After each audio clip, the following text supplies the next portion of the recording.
इस स्थान पर किसी सार्वजनिक सभा को संबोधित करने के लिए पहली बार मैं आया हूं। रीवा की कई सार्वजनिक सभाओं को संबोधित कर चुका हूं, लेकिन शायद इस स्थान पर पहली बार मेरा आना हुआ है। आप लोगों ने स्वागत किया, लेकिन स्वागत और अभिनंदन कभी एक तरफा नहीं होना चाहिए। इसलिए मैं भी अपनी तरफ से आप सभी बहनों भाइयों का हार्दिक अभिनंदन करता हूं, आप सभी का स्वागत करता हूं। आप सभी जानते हैं कि आज के कुछ समय पहले मध्य प्रदेश में विधानसभा का चुनाव हुआ है। मध्य प्रदेश के बारे में देश के किसी भी कोने में मैं जाता था, लोग ये कहते थे लंबे समय से 2003 से मध्य प्रदेश में भारतीय जनता पार्टी की सरकार है, लेकिन इस बार चुनाव में मामला डमाडोल है। भाजपा की सरकार मध्य प्रदेश में नहीं बन पाई और ईमानदारी की बात है, मेरे मन में भी यह शंका पैदा हो गई। लेकिन जब मध्य प्रदेश की सार्वजनिक सभाओं को संबोधित करने के लिए मैं यहां पर आया और यहां से लौटने के बाद हमारी प्रधानमंत्री जी से बात हो रही थी, मैं प्रधानमंत्री जी को कहा कि प्रधानमंत्री जी मैं पूरी तरह से आश्वस्त हूं, भारी भरकम बहुमत से मध्य प्रदेश में भारतीय जनता पार्टी की सरकार बनने जा रही है। और बहनों भाइयों, आप लोगों ने भारतीय जनता पार्टी की झोली भर दी विधानसभा के चुनाव में। पिछली बार मैं सिंगरौली, सीधी यहां की सार्वजनिक सभाओं को संबोधित कर रहा था,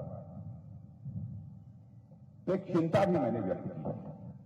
मैंने कहा 4 महीने पहले मध्य प्रदेश के लोगों ने वोट डाला है, प्रचार किया है, और 4 महीने के बाद फिर से वोट डालना, प्रचार करना। तो मैंने यह कहा था कि 1 नेशन 1 इलेक्शन, एक देश एक चुनाव होना चाहिए, एक ही बार में सब निपट जाए, उसके बाद जो है और शेष जो हमारे स्थानीय निकाय के चुनाव है वह एक बार में हो जाए। 2 बार चुनाव इससे ज्यादा 5 साल में नहीं होना चाहिए। यह बात मैंने उस समय कही,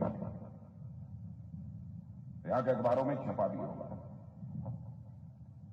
लेकिन मध्य प्रदेश में जो भारतीय जनता पार्टी की सरकार रही है, मुझे याद है 2003 के पहले, क्योंकि 2003 के पहले उत्तर प्रदेश का मुख्यमंत्री मैं भी था, उस समय भी मैं मध्य प्रदेश आया था। लोग कहते थे मध्य प्रदेश एक बीमारू राज्य है।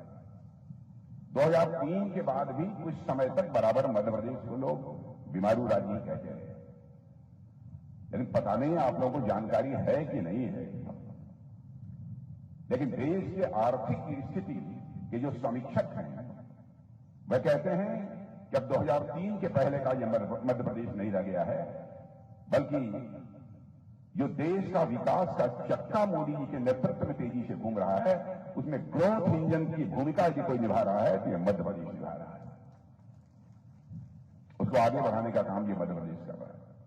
यह बहुत बड़ी बात है। अब हमारा मध्य प्रदेश बीमारू राज्य नहीं रह गया है।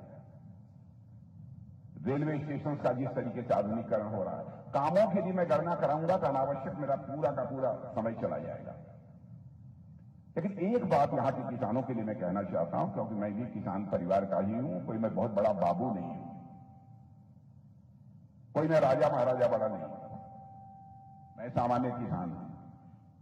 किसानों के लिए एक बात जो मुझे अपील करती है, जो यह सरकार करने जा रही है, मेरे बहनों भाइयों, 1.25 लाख करोड़ रुपए से सारे देश में 1.25 लाख करोड़, 1 लाख मत मान लीजिएगा, 1.25 लाख करोड़ खर्च करके लगभग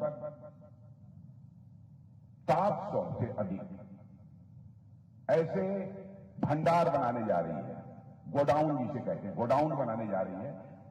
वह इसलिए बनाने जा रही है क्योंकि जो ही फसल पैदा होती है, आनन फानन कीमत पर किसान उठाकर उसे बेच देता है, क्योंकि उसकी घर की आवश्यकताओं को भी पूरा करना होता है।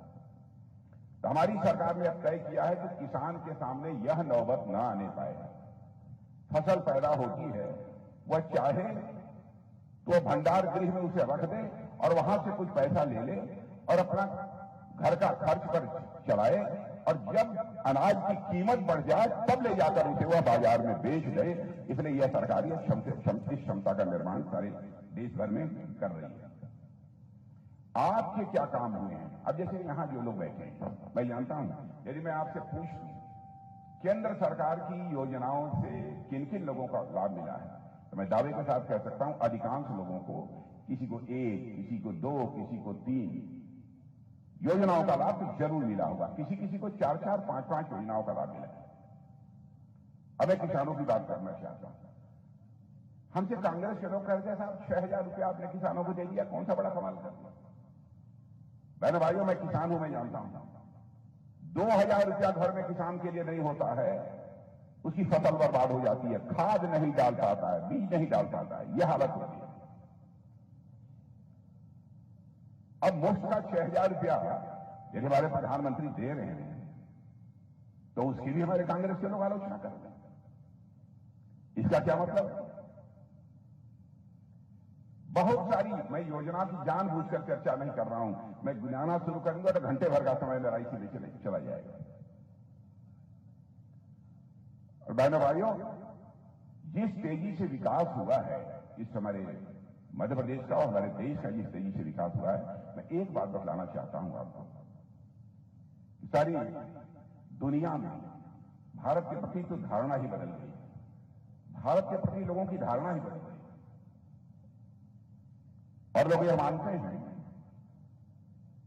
वह दिन दूर नहीं है कि भारत 25, 30, 40 वर्षों में विश्व की महाशक्ति बन जाएगा, सुपर पावर बन जाएगा भारत।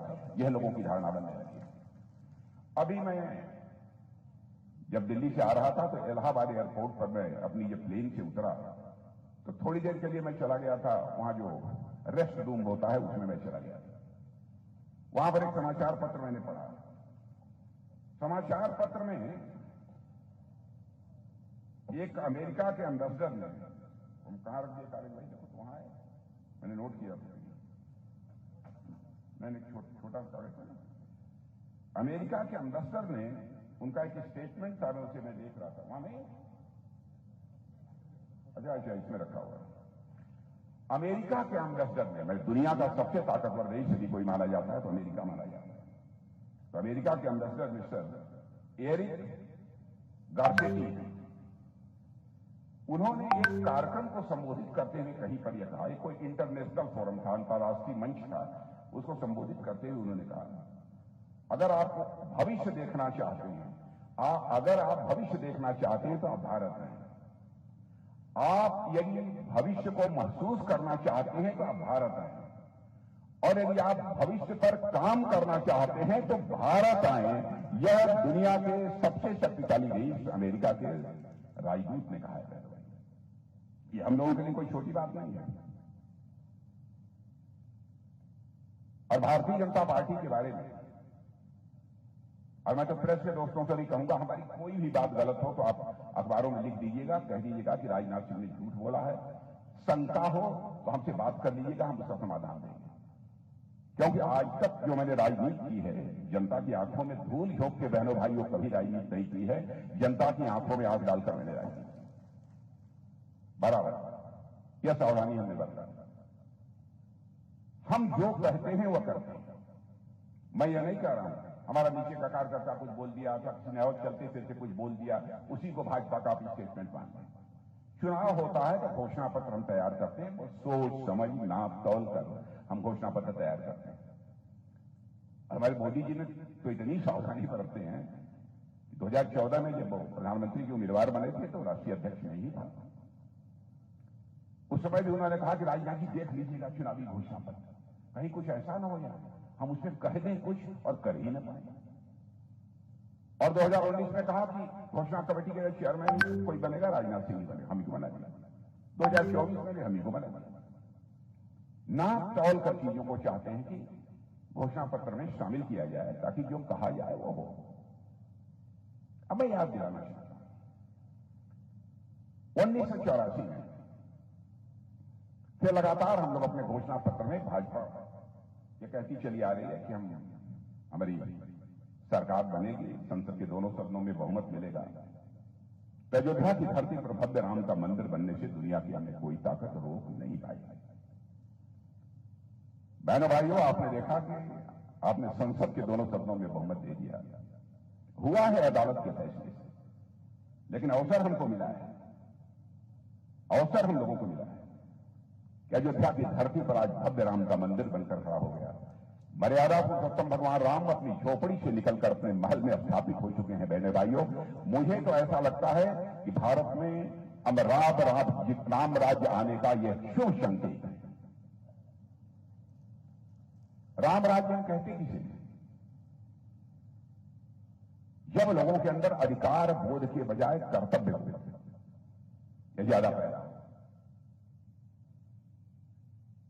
और आपने देखा कि सारा संकट रामायण काल में भी खड़ा हुआ था कैकेयी के कारण ही नहीं, क्योंकि उनके अंदर अधिकार बोध ज्यादा पैदा हो गया था, कर्तव्य बोध नहीं था। शेष लोगों ने अपने कर्तव्य का ही निर्वाह किया था। मुझे ऐसा लगता है हम लोगों ने कहा था धारा 370 समाप्त कर देंगे, चुटकी बजाकर समाप्त कर दिया। अब ट्रिपल तलाक, लोग कहते हैं साहब भाजपा वाले हिंदू मुसलमान की बात करते हैं। बहनों भाइयों, मैं ईमानदारी से कहना चाहता हूं, हिंदू मुसलमान ईसाई यहूदी इस नाम पर हम कोई भेदभाव नहीं करते, कोई भेदभाव नहीं करते। हम सबको साथ लेकर चलना चाहते हैं। जो भी भारत की धरती पर पैदा हुए हैं तो सभी भारत माता की संतानें हैं, हम यह मानकर चलते हैं, कोई भेदभाव नहीं करते।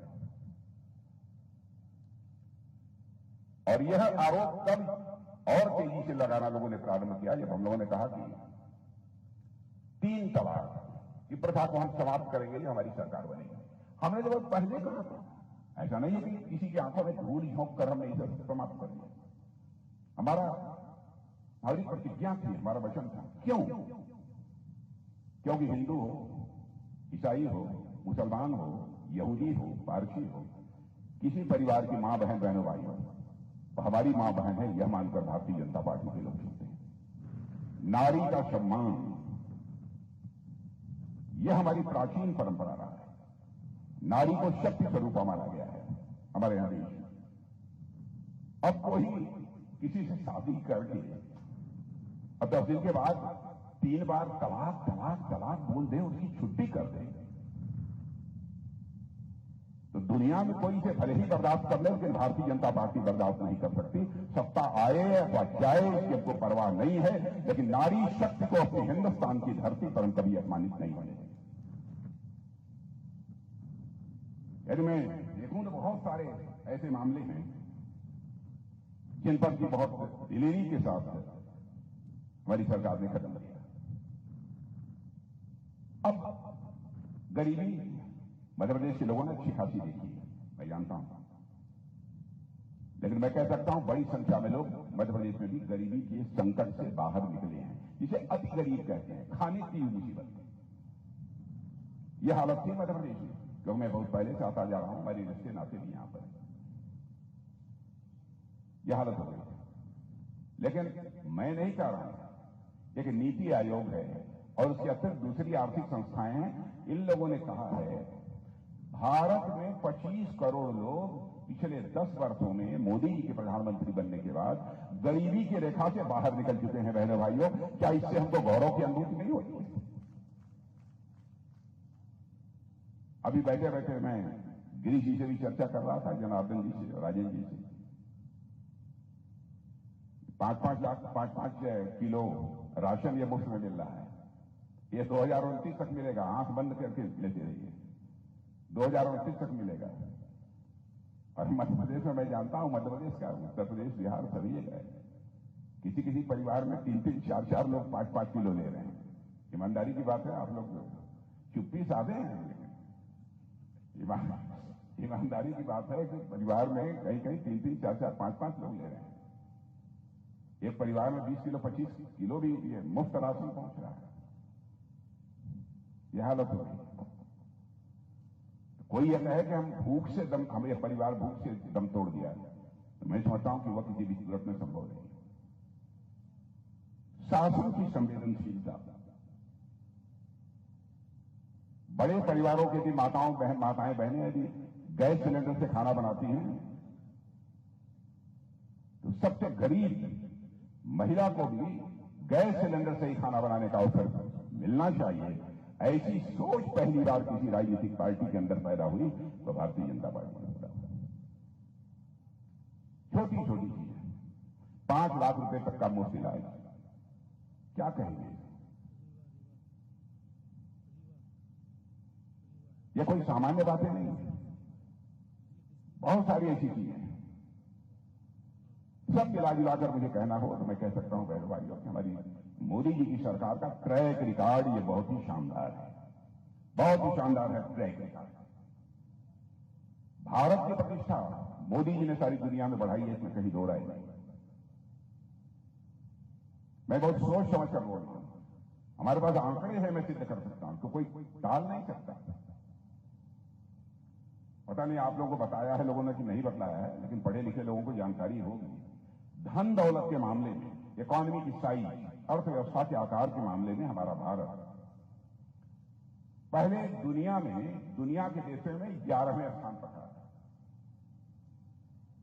और आज के 2 साल पहले ही हमारा यह भारत जो धन दौलत के मामले में, अर्थव्यवस्था के आकार के मामले में दुनिया के देशों में 11वें स्थान पर खड़ा था, वह जंप लेकर आज दुनिया में 5वें स्थान पर भारत आ गया है। और भारतीय नहीं, वित्तीय फर्म, फाइनेंशियल फर्म्स जो सारी दुनिया की हैं, वह कहती हैं भाई भारत जितनी तेजी के साथ आगे बढ़ रहा है, 2027 2024 है, 2026 समाप्त होते होते ही हमारा भारत दुनिया की टॉप 3 कंट्रीज में आकर खड़ा हो जाएगा, दुनिया के 3 देशों में खड़ा हो जाएगा। और मैं भी विज्ञान का ही छात्र हूं, अर्थशास्त्र के बारे में भी थोड़ी बहुत मैं जानकारी रखता हूं। मैं भी कह रहा हूं कि विश्वास के साथ जिस तरीके से देश की अर्थव्यवस्था आगे बढ़ रही है बहनों भाइयों, 2047 में भारत विकसित भारत बन जाएगा, जो हमारे प्रधानमंत्री जी का सपना है। लेकिन मुझे लगता है कि 2070-2072 आते आते विश्व की सबसे बड़ी आर्थिक शक्ति यदि कोई बनेगा तो हमारा और आपका भारत ये बनेगा, हमारा और आपका देश भारत बनेगा। ऐसा मेरा पक्का विश्वास है। भारत के बारे में धारणा लोगों की बदल गई है।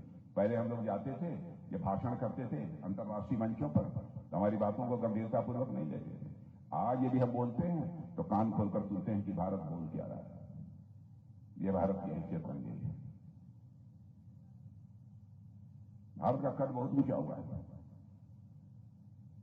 सब मिला जुलाकर कहना हो तो मैं कहूंगा कि मोदी जी के काम का ट्रैक रिकॉर्ड बहुत शानदार है।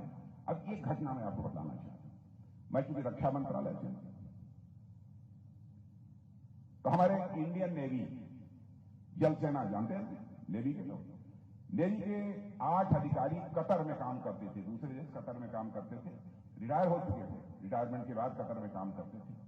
किसी मामले में कतर की अदालत ने उनको फांसी की सजा दी, लेकिन ये तो हमारे भारत के नागरिक, हमारे प्रधानमंत्री ने चिंता की। और उसके बाद हमारे प्रधानमंत्री ने टेलीफोन उठाकर कतर के राष्ट्रपति से सीधे बात की। और बहनों भाइयों, आपको जानकर खुशी होगी, अदालत का फैसला था, लेकिन कतर के राष्ट्रपति ने हमारे नौसेना के 8 अधिकारियों को माफ कर दिया और वो कतर से चलकर भारत आ गए। यह भारत की हैसियत बनी है दुनिया में।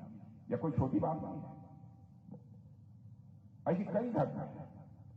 ऐसे रूस और यूक्रेन की जब लड़ाई चल रही थी, अभी चली रही है, 2 साल से चल रही है, जब शुरू हुई थी तो हमारे देश के लगभग वहां पर 26-27 हजार बच्चे रहते हैं। उनके माता पिता शोर मचाने लगे कि कब हमारे बच्चे की जान चली जाए, वहां कुछ कहा नहीं जा सकता, क्योंकि रूस से भी मिसाइल चल रही थी, यूक्रेन से मिसाइल, बम, गोले, बारूद, सब कुछ चल रहे थे। तो लोगों ने कहा मोदी जी चाहे जैसे भी हमारे बच्चे को यूक्रेन से निकालकर बाहर ले आइए, क्योंकि इनके बच्चे पढ़ रहे थे, कोई मेडिकल की पढ़ाई कर रहा था, कोई इंजीनियरिंग की पढ़ाई कर रहा था।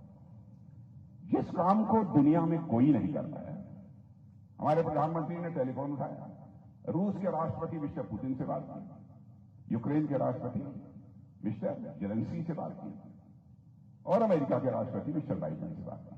मेरे बहनों भाइयों, 4.5 घंटे के लिए युद्ध रुक गया और हमारे 22,500 भारतीय नौजवान वहां यूक्रेन से चलकर भारत आ गए। यह है भारत।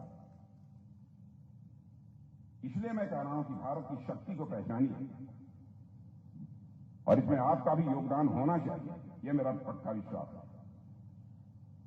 अब रक्षा का जहां तक सवाल है, रक्षा मंत्रालय की हालत यह थी मेरे बहनों भाइयों, पहले छोटी से छोटी चीज हम लोग दुनिया के दूसरे देशों से मंगाते हैं। जानते हैं 10 वर्षों के अंदर क्या करिश्मा हो गया? भारत चाहे तोप हो, गोले हों, मिसाइल हो, फाइटर प्लेन हो, भारत की धरती पर तैयार कर रहा है और भारतवासियों के हाथों से तैयार कर रहा है। यह है इसे भारत की लंबी। और दुनिया के दूसरे देशों को हम एक्सपोर्ट भी कर रहे हैं, भेज भी रहे हैं। चित्र बदला हुआ है। इसीलिए मैं आप लोगों से कहना चाहता हूं, आप सबके दिल की हसरत होगी कि भारत को आगे जाना चाहिए, भारत को ऊंचाइयों को हासिल करना चाहिए। तो आप सबका समर्थन भारतीय जनता पार्टी को प्राप्त हो। जहां तक आपके प्रत्याशी पंडित जनार्दन जी मिश्र, उनके बारे में मुझे कहने की जरूरत नहीं है।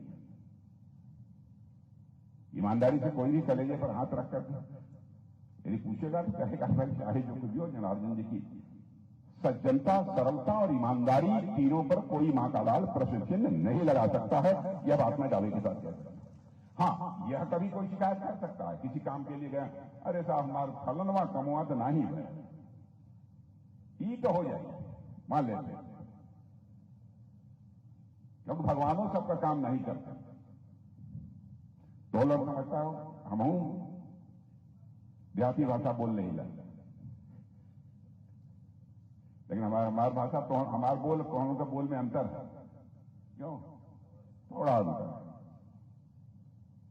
कुछ ज्यादा बड़ी कहते हैं बस यह जनार्दन जी के जिताए दरिया से बजे में इस बार तभी गर्मी वर्मी है, चिंता कैली है जाएगी ताकि वोट वोट घर तक ठीक ठाक पड़ जाए। हाँ, जब घर से चलिया जाए तो घर वाली के पूरे परिवार विवाह के साथ लेके वोट डाले जाइए, नहीं कि अकेले निकल गए। ठीक है, चलें। बस इतना ही अंत में कहना चाहूंगा। सारी दुनिया इस समय कह रही है, सारी दुनिया के राष्ट्राध्यक्ष कह रहे हैं, दुनिया में 21वीं सदी यदि किसी की होने जा रही है तो हमारे और आपके देश भारत की होने जा रहे हैं मेरे भाइयों। तो इस 21वीं सदी भारत की, भारत का मस्तक सारी दुनिया में ऊंचा करेगी, मुझे पक्का विश्वास है। आप सबको मेरी तरफ से बहुत बहुत